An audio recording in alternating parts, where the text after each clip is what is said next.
Assalamualaikum warahmatullahi wabarakatuh.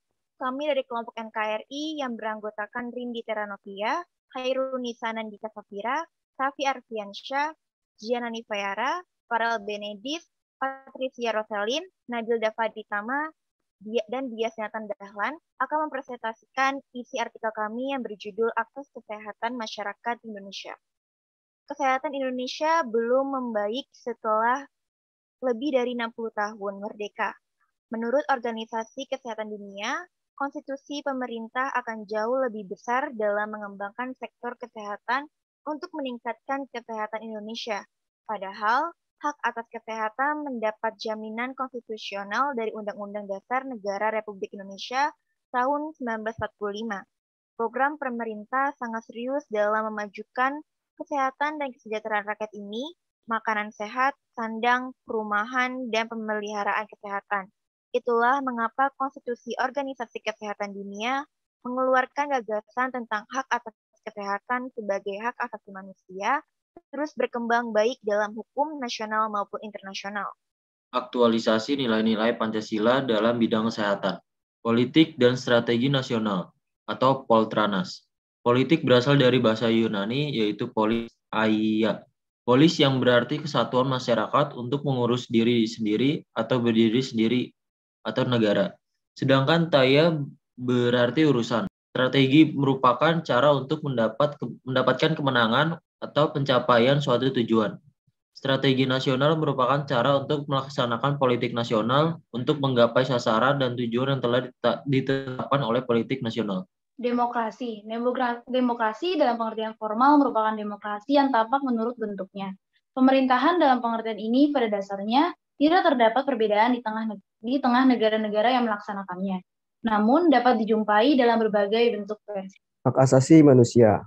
Secara definisi, hak asasi manusia merupakan seperangkat hak dasar yang secara kodrat melekat pada diri manusia sebagai insan ciptaan Tuhan. Hak asasi manusia merupakan hal yang mendasar bagi manusia untuk hidup dan berkembang sesuai dengan harkat dan martabatnya.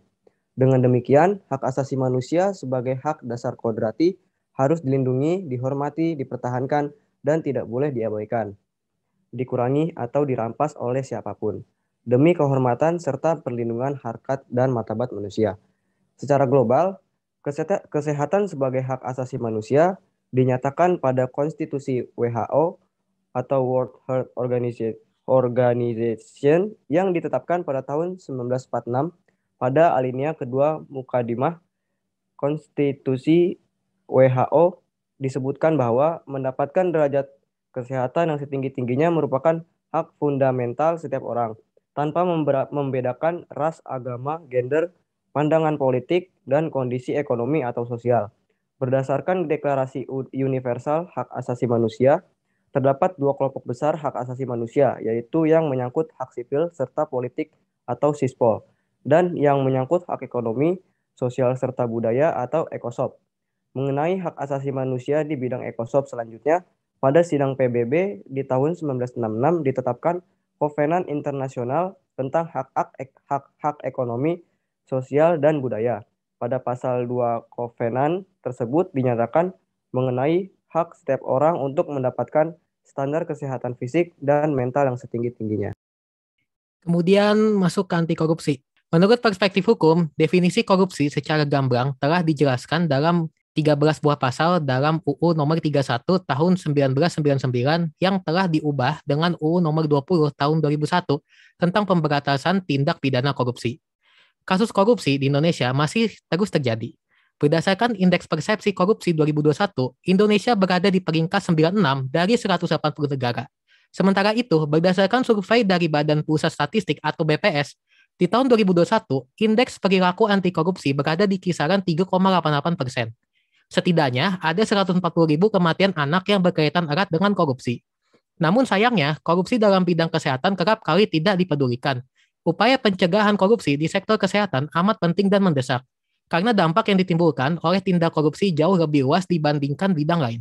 Pada bidang anti narkoba, narkotika atau narkoba dalam Kamus Besar Bahasa Indonesia diartikan sebagai obat yang dapat menenangkan saraf, menghilangkan rasa sakit, dan mempunyai efek mengantuk atau merangsang. Jadi, Dapat disimpulkan bahwa secara etimologis narkoba atau narkotika merupakan obat-obatan terlarang yang dapat membius dan menenangkan saraf para penggunanya sehingga tidak merasakan sakit, bahkan tidak merasakan apa-apa. Berdasarkan data BNN atau Badan Narkotika Nasional, puncak dari penanganan kasus narkotika di Indonesia adalah pada tahun 2018, yaitu terdapat 1.309 kasus. Indonesia sendiri juga menjadi sasaran bagi para pengedar narkoba. Hal ini disebabkan oleh masih kurangnya pengawasan yang ada di masyarakat, sehingga para pengedar narkoba dengan mudahnya menjual narkoba tersebut. Pancasila dan masa depan bangsa. Pancasila merupakan pilar ideologis konstitusi Indonesia yang juga diutus menjadi dasar negara Indonesia. Pancasila berasal dari bahasa Sanskerta, yaitu panca yang berarti 5, sedangkan sila yang berarti dasar. Jadi Pancasila adalah 5 dasar. Menurut istilah atau terminologi, Pancasila adalah konsep 5 dasar yang ditetapkan sebagai ideologi negara Indonesia yang dikemukakan oleh 3 ahli, yaitu Muhammad Yamin, Mr. Supomo, dan Insinyur Soekarno. Memasuki era reformasi, peran Pancasila dioptimalkan dan nilai-nilai yang terkandung dijalankan secara menyeluruh.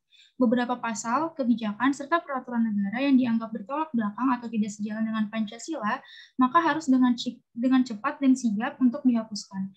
Hal ini berguna untuk meminimalisir dan pencegahan terjadinya perubahan bentuk dasar negara serta hilangnya arah atau pedoman bangsa apabila terjadi ketidaksesuaian antara pedoman kenegaraan. Kajian kasus COVID-19. Kasus terkini yang melanda kondisi kesehatan Indonesia adalah merajalela virus COVID-19 di Indonesia. Kasus ini dapat mengganggu eksistensi Pancasila serta masa depan bangsa Indonesia apabila tidak ditangani sedini mungkin.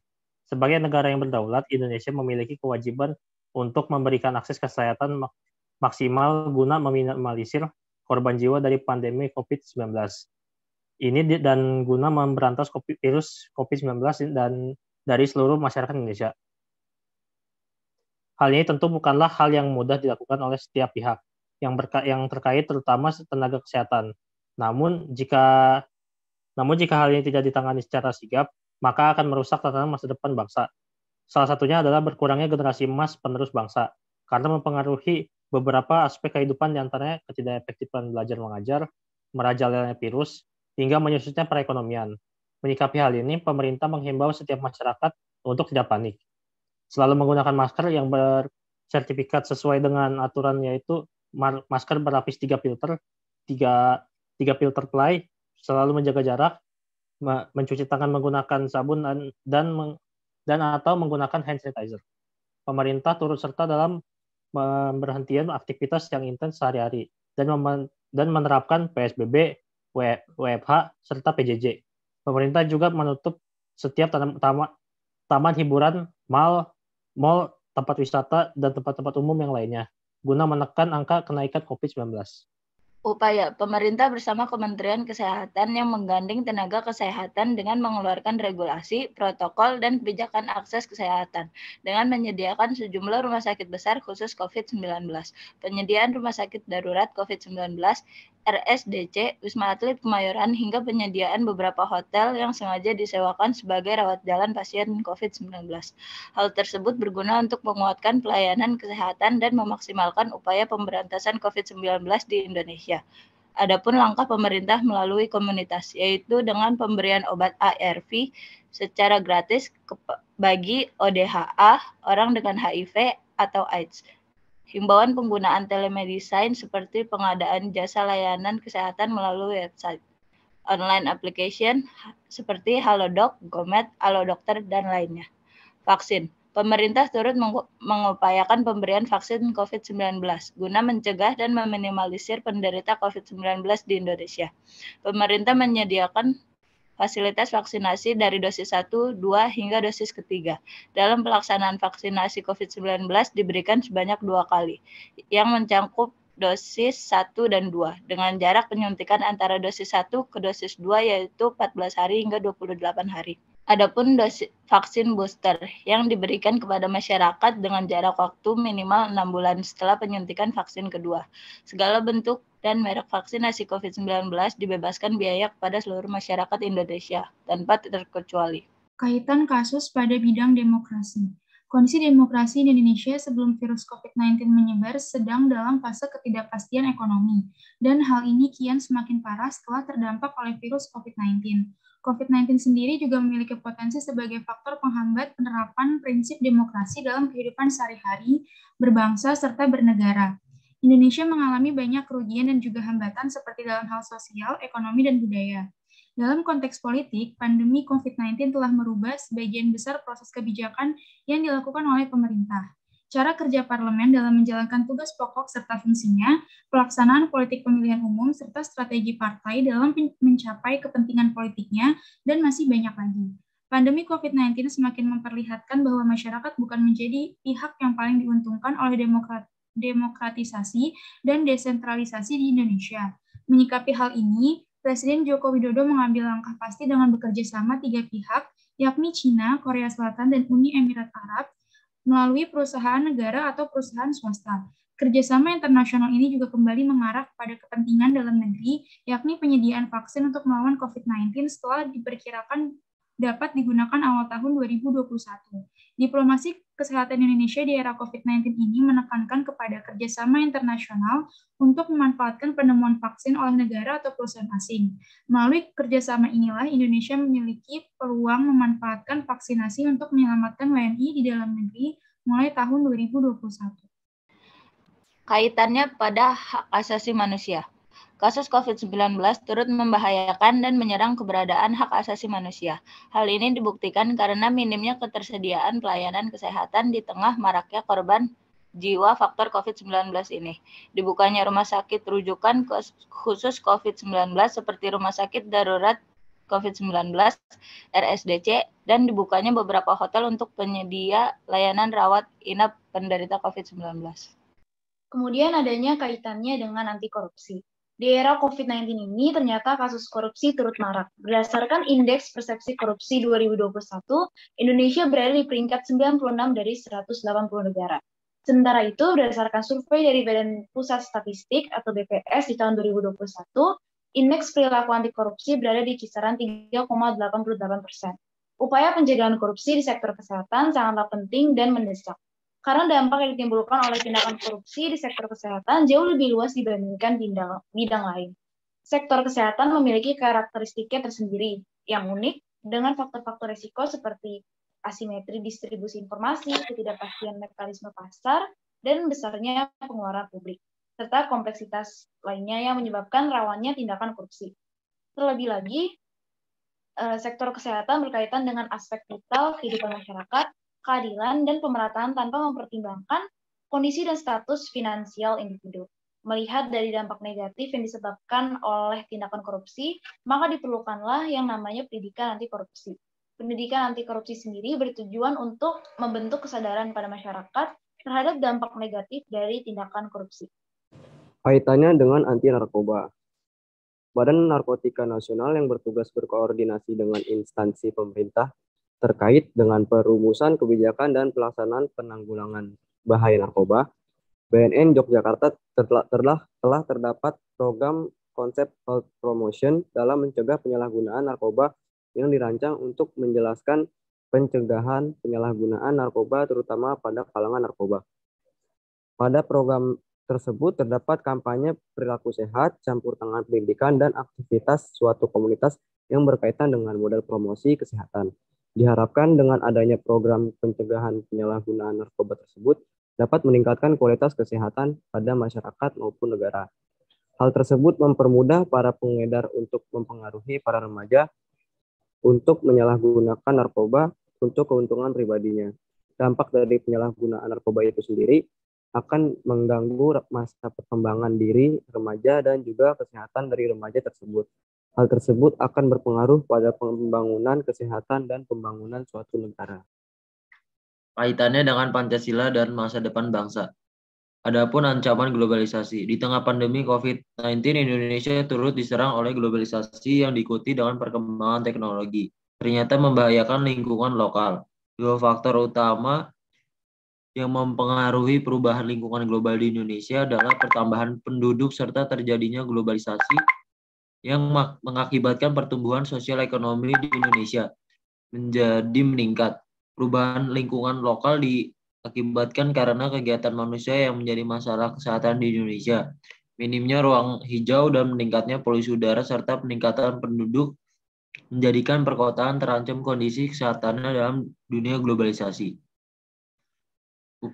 Dalam mengupayakan hal ini, pemerintah mengeluarkan kebijakan yang diatur ke dalam peraturan pemerintah nomor 66 tahun 2014 tentang kesehatan lingkungan yang menyatakan bahwa kesehatan lingkungan adalah upaya pencegahan penyakit dan gangguan kesehatan dari faktor risiko lingkungan untuk mewujudkan kualitas lingkungan yang sehat, bersih, dan terhindari dari aspek kimia, biologi, dan kimia. Pemerintah melalui Kementerian Kesehatan Republik Indonesia serta didukung oleh beberapa stakeholders menjalankan program sanitasi total berbasis masyarakat atau STBM sebagai upaya meningkatkan kesehatan lingkungan dalam rangka meningkatkan derajat kesehatan masyarakat. STBM terdiri atas 5 pilar, yaitu stop buang air sembarangan, cuci tangan menggunakan sabun, pengolahan air minum dan makanan rumah tangga, pengamanan sampah rumah tangga, serta pengamanan limbah cair rumah tangga. Per tahun 2021, program sanitasi total berbasis masyarakat atau STBM ini diterima baik oleh seluruh masyarakat di seluruh provinsi di Indonesia. STBM dinilai menjadi salah satu program yang efektif dan efisien guna memulihkan keadaan kesehatan lingkungan hidup yang memiliki kaitan erat dengan kehidupan masyarakat. Program sanitasi total berbasis masyarakat atau STBM juga dianggap sukses dari tahun ke tahun, terutama dalam membenahi kawasan kumuh yang terdapat di kota maupun pedesaan. Oke, terakhir ada kesimpulan. Akses kesehatan masyarakat dalam Indonesia masih perlu untuk ditingkatkan kembali seperti fasilitas dan juga dukungan dari pemerintah dalam pembangunan infrastruktur di bidang kesehatan. Akses kesehatan juga wajib untuk dibangun dan disebarluaskan jangkauannya untuk pemenuhan hak asasi manusia yang pantas mendapatkan hak kesehatannya. Setiap masyarakat harus mendapatkan haknya serta kesempatan yang sama. Pengembangan fasilitas dalam bidang kesehatan tidak boleh berhenti begitu saja, namun akan diberlangsungkan secara terus-menerus sebagai sebuah bukti bahwa negara telah melakukan hal untuk pemenuhan hak asasi manusia setiap warga negaranya. Jika pemerintahan tidak melaksanakan tugasnya dalam pemberian hak asasi manusia, warga negaranya dalam aspek pelayanan kesehatan, hal ini dapat memberikan rasa kecemasan dan juga ketakutan masyarakat, serta turunnya angka harapan hidup atau parahnya bisa mempengaruhi sistem perekonomian suatu negara. Sekian dari kelompok kami, kurang lebihnya saya mohon maaf. Wassalamualaikum warahmatullahi wabarakatuh.